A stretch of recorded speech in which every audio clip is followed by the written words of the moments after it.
Hier seht ihr ein Papier, ein Demopapier aus dem letzten Workshop, und da habe ich zwei farbige Papiere aufgeklebt als erstes und habe dann ganz viele verschiedene Techniken darauf gezeigt. Hier die Alkoholtropftechnik und hier unten in dem Bereich auch die Negativmalerei.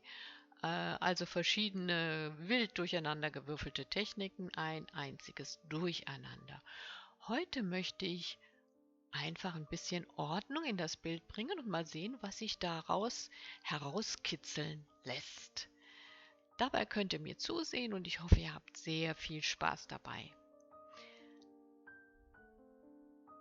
Ja, zunächst mal überlege ich mir, wie ich vorgehe, und ich denke, als erstes werde ich mit der Negativtechnik weiterarbeiten und von außen diese Formen ein wenig eingrenzen.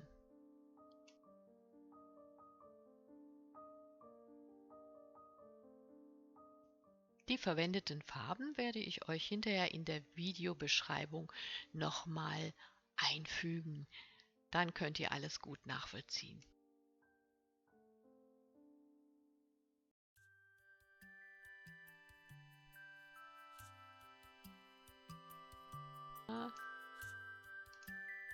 Hier bei der Negativtechnik will ich nicht weiter kommentieren. Hier könnt ihr mir einfach erstmal nur zuschauen.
Hier zeige ich euch, wie ihr mit einer dunkleren Farbe eine Figur, eine Form in diesem Fall herausheben könnt, indem ihr den Kontrast an der Grenzlinie verstärkt.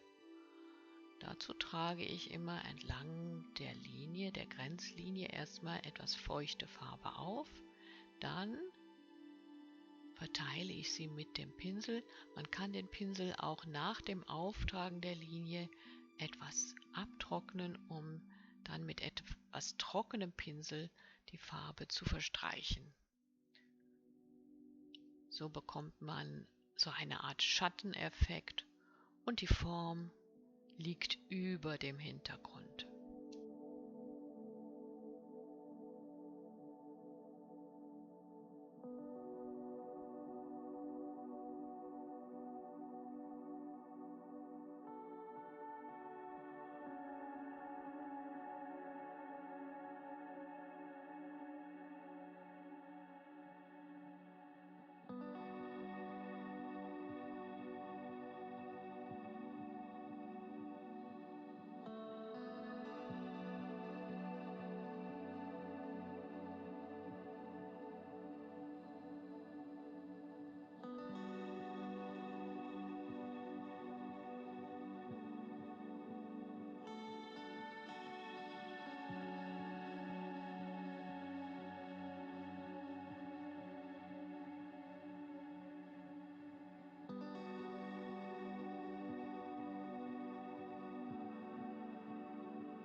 Hier seht ihr mein fertiges Ergebnis. Ich bin zufrieden. Auch die Farbkombination finde ich gelungen und ich hatte einen schönen Tag beim Malen dieses Bildes. Vielleicht animiert es euch auch, nochmal zum Pinsel zu greifen. Viel Spaß dabei. Wir sehen uns. Tschüss.